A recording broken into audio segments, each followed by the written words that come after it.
I know there are plenty of people who don't believe in God or the devil. I wish I was telling a God-fearing story of how an angelic being appeared and changed my whole messed up life forever. But this is not one of those stories. I'm not sure if God is real, and if he is, I don't know how he allowed such an evil to walk his green earth. That being said, I definitely believe in the devil. I've met his gaze, and I don't think I can ever shake all the hopelessness I saw in those cold, black eyes. They were endless pools of black, like the light didn't reflect off of them, like it did anything natural on this world. They were empty, and now that empty feeling is eating away at me from the inside out, and I don't know how much longer I can deny it. Sometimes I hear that raspy voice in the breeze in the dark. Sometimes I still hear my name called when no one is there. So I used to love small, quaint little towns. Have you ever been to a small town? Well, in case you haven't, I'll elaborate a little bit. I don't mean towns of 16,000 people. I'm talking about the towns that have a population of under 1,000. The kinds of places you'd miss if you drove by them and blinked. They're the kind of places that live in children's books and country songs. Towns where everyone knows everyone. And most of the population is stretched out over miles of rural gravel roads. Can you picture it yet? Towns where you have to have a truck because the creek floods when it rains more than an inch. In the wintertime, these roads remain blankets of white, as there are not any plows to come to the rescue, unless the neighboring farmer has a tractor and is feeling pretty generous. I grew up on an 80-acre farm in one such small, quaint town. The town wasn't much of a town. I can only imagine that it's considered a town at all because of the local post office and the handful of police officers. I have fond memories of that place. Regardless of the events that have recently occurred, I still can't say I have a hate for it. My grandparents purchased that land and worked hard to get everything that they had. They were God-fearing folk, but didn't necessarily go to church every Sunday. I do recall my grandparents having Joyce Myers on the TV when I would get up most Sunday mornings. My grandparents helped my father raise me. My mother was in and out of the picture, and they were like my second set of parents, a much more stable set. They made me who I am today, and I miss them dearly. I truly think they are what helped keep the darkness away.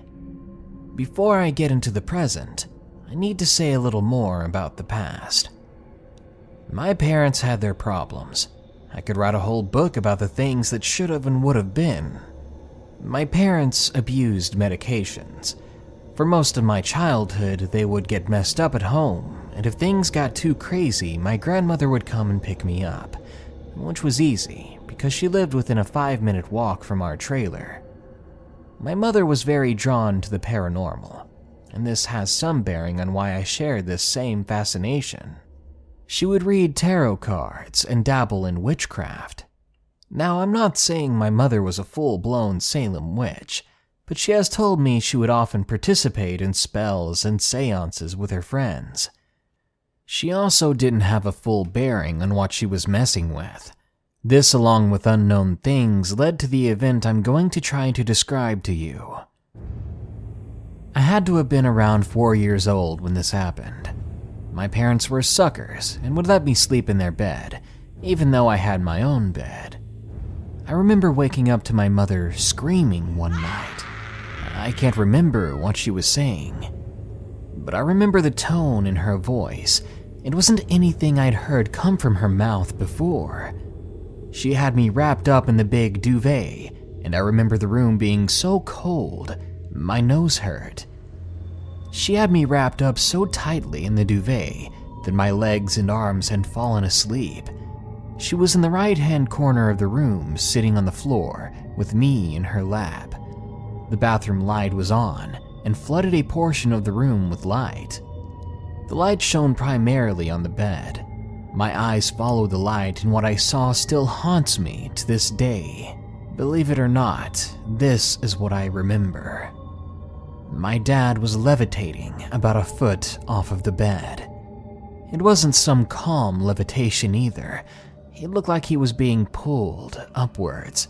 He was tightly gripping the posts of the headboard and mumbling something I couldn't understand. My mother set me down on the floor and told me not to move and to close my eyes. Of course, I didn't close my eyes. I was so scared, but I could look away. My mom returned to the room with the Bible and began reading a scripture and praying out loud. My father began to convulse and flail about, all while still a foot off the bed and hanging off of the headboard. As quickly as it started, it stopped. My father fell to the bed after his body lurched forward. I don't remember exactly what happened after this, but I quit sleeping in my parents' bedroom after that. As an adult, my mother has told me that she saw it leave. She had called my grandmother when she went to get the Bible. She said it was a very dark shadow. It shot out of my father's feet and slithered out of the cracked window in the bedroom the moment my grandmother walked into the house. This ties into the story later. As I said, the paranormal has always been a part of my life. It doesn't really scare me anymore, but it will surprise me from time to time. But I won't allow it to scare me. However, the thing that I've recently encountered really does scare me. I can feel it in my bones, and it's like nothing that I've ever felt before. After my grandparents passed away, my father and I inherited their 80-acre farm, along with everything else they owned. I came down from the city to help my father go over paperwork and get all the affairs in order. I actually came down the day my grandmother was gone. It was a happy and sad evening. We stayed in the house that very night. We laughed and cried, telling stories about the good old days. The house didn't feel eerie at all. In fact, the feeling of the house didn't change until my grandmother was finally laid to rest. I really think her spirit stayed with us over that week and left after she saw we were going to be okay, and her remains were next to my grandfather's. After the funeral, the family all came back to the farm, and we ate and reminisced. With each person that left, the house grew colder, and I don't mean cold as in the temperature. It's as if the atmosphere just began to change. My father was the last person to leave. He helped me clean up, and as he was leaving, he asked me if I wanted to come with him. At that point, I did have a bad feeling about staying on the farm alone, but I declined, and I said I'd be fine. He stood there and looked like he wanted to say something to persuade me to leave, but he didn't. I walked him out to his truck and waved goodbye to him. I stood in the opening of the garage door, and I lit a cigarette. I hadn't smoked for years, but this week had earned me a few smokes. The floodlights were drawing what seemed like 1,000,000 bugs to the area I was standing. I swatted a swarm of bugs out of my face, and I went into the garage and flipped off the light. It was so dark. If you've never been in a rural area at night, you're missing out. You can see stars you didn't even know existed. I feel like I can actually see entire galaxies out there, but when I turned the light off this time, I didn't feel adventurous. I felt scared. I questioned myself. Why am I scared? I grew up here. You've been in this yard when it's dark too many times to count, I told myself. But there was still an uneasy feeling in the air. I flipped my cigarette out onto the gravel driveway, and right as I hit the button to close the garage door, I heard a scrambling sound on the tin roof of the garage. I hurriedly opened the door that led into the living room, and I locked the door behind me. As the garage door was closing, I saw a glimpse of what looked like something's legs. I closed all the blinds and triple-checked that every door and window was locked. I went to the interior pantry, and grabbed an old wooden baseball bat. I sat down on the couch with it and I listened, holding my breath to see if I couldn't hear anything. I didn't at first, and then I heard a thump on the roof with footsteps soon after. I felt my eyes welling up with tears of fear and anger. Then I heard a scratching sound. It sounded like sporadic claws being raked against the siding of the roof of the house. I even heard a sharp squeal of what sounded like something metal and sharp being run across the windows of the living room. I could feel tears sliding down my face. I wanted to call my father, but I didn't want him to be in danger too. I didn't know who or what was out there. The cops wouldn't get here for a while, and when they did, they'd probably tell me I'd been in the city too long, and it was just the sounds of the country. I don't really know what happened at this point, but I woke up on the couch around 6:30 in the morning. The sun was shining through a crack in the blinds, but the house still felt heavy.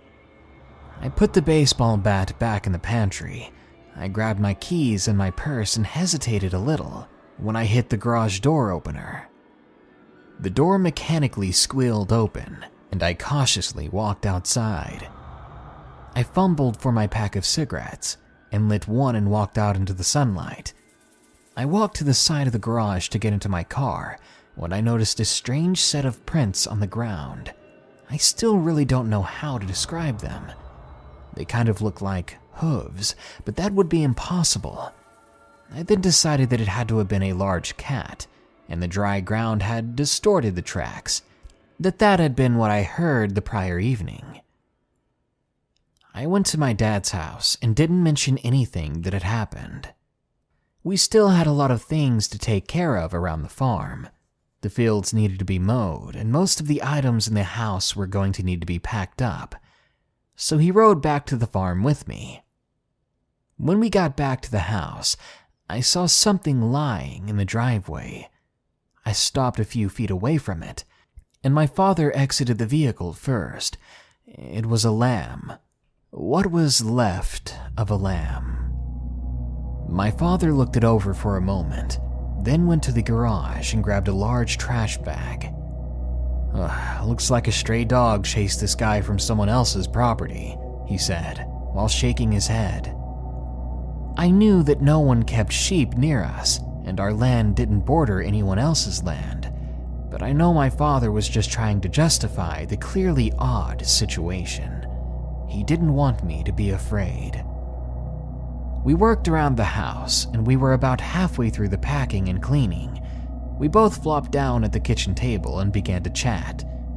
I glanced out the window, and I didn't realize how dark it had gotten already. I mentioned that we should head back to his house. He looked at me puzzled, asking me why I wasn't staying at the farm again. I stumbled over my words, and then he said, "Well, it's a little spooky out here by yourself, isn't it?" He chuckled. We started to go back to my car, and we loaded a few small boxes in my car that had belongings my father was taking to his place. There was rustling in the overgrown hay in the fields, and it was close. I told my dad we needed to get in the car. He shrugged and opened the passenger door. I looked out into the dark field, and I saw a figure standing in the tall hay. I'm 5'5", and the hay was a little over my waist. The hay hit the figure in the field at about the knees. Even though it was dark, I could tell their head was off to one side, like they were tilting their head like a dog that's curious. The figure was very thin and had something on its head. I just couldn't figure out what it was. My father started to get out of the car, but I locked the doors and slammed my foot on the accelerator. Gravel flew at the open garage and a cloud of dust trailed behind us. My father was yelling at me, asking me what I was doing. I looked out of my car window and saw that the hay was swaying behind the car in the field next to me. The thing was chasing us. I could see that in the moonlight, it had horns, but not like a deer. I couldn't place them exactly. I turned my eyes away and my father was staring out the passenger window. He tapped me and turned my gaze to the right. Out in the woods that met the fields, there were sets of eyes. I would say 60 different sets of eyes. It looked like hundreds, but I'm sure that would be an exaggerated amount. My father didn't speak until we were in his house and the door was locked. After speaking about it, we decided that it must have been a deer that was running next to us. The eyes we saw must have been a trick of the moonlight, maybe just lightning bugs. The next day, my father and I reluctantly headed back to the farm. The tension in the air was almost tangible. After working on packing for a bit, my father and I set out on the back porch and looked across the golden fields. "Let's take a walk," he said. I unwillingly dragged myself from my seat on the porch. I told him to hold on, and I ran inside to grab my boots. I didn't want to take a chance in flip-flops in the field. There was old rusty farm equipment laying on the ground, and I didn't want to get cut by it. We started to head back to the entrance of the fields that all of the buildings were on. As we were walking through the fields again, talking about my grandparents, we caught the smell of something rancid. As you've gathered, I grew up on a farm, and I've seen and smelled my fair share of decay in the fields. My grandfather was an avid hunter and fisherman, so I'd smelled some very terrible smells. This wasn't like anything I've ever experienced. It was like rot and trash and sewer all mixed together and amplified. I started to gag, and my father put his hand over his mouth, but soon followed my reaction. We walked towards the smell. We were standing on an open, relatively flat piece of land. My boots suddenly hit something metal under where we were standing, and it made a hollow ping sound. My father looked down, and then looked at me with a perplexed look on his face. We kicked away the cut hay that had been laid all over the area. It revealed a large square metal plate. "Have you seen this before?" I questioned. My father didn't say a word, just shook his head. We stupidly decided to move the metal plate, because that's a good idea, right? When we did, there was an incredibly deep round hole, almost like a well. It was dark even in the still, bright afternoon sun. The horrid smell was the first thing that hit us. It was like a forceful wind of putrid air. My father and I just peered down the hole. Then we heard laughing. It echoed from beneath us in the hole. I started to back up when I saw something in the dark down there. Then we heard a scurrying sound, like something was about to come out of the hole. We started to run, but we stopped, entranced by what was happening. All I can remember are the eyes, all black and sunken into a thin face. I see those eyes every time I close my eyes now. I was on my hands and knees, and we were leaning into the hole with my eyes glazed over, according to my father. My father bellowed to me, "Move!" and his voice snapped me out of my trance, and I hurriedly crawled away from the hole. My father somehow lifted that metal plate and slammed it down on the hole. We heard a screech unlike anything I've ever heard before. It was like a barn owl and a panther, but it was so haunting and loud, I put my hands over my ears, and my father grabbed my arm and basically dragged me to my car. Then he threw me in the passenger seat. We drove well over the speed limit in silence, except for our labored breathing.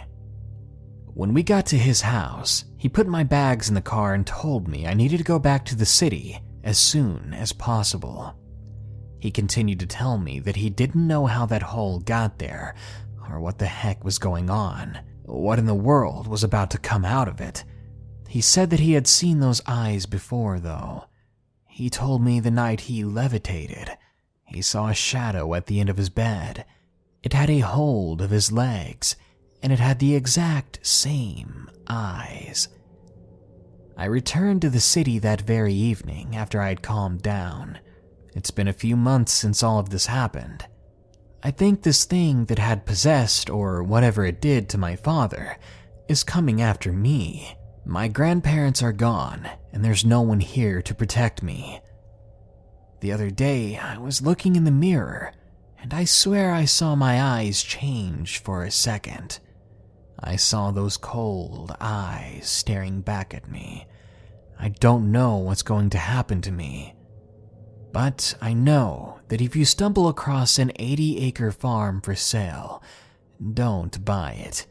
Please, no matter how much it appeals to you. If you do, you might find yourself looking into those black, cold eyes, and I might be the one looking back at you.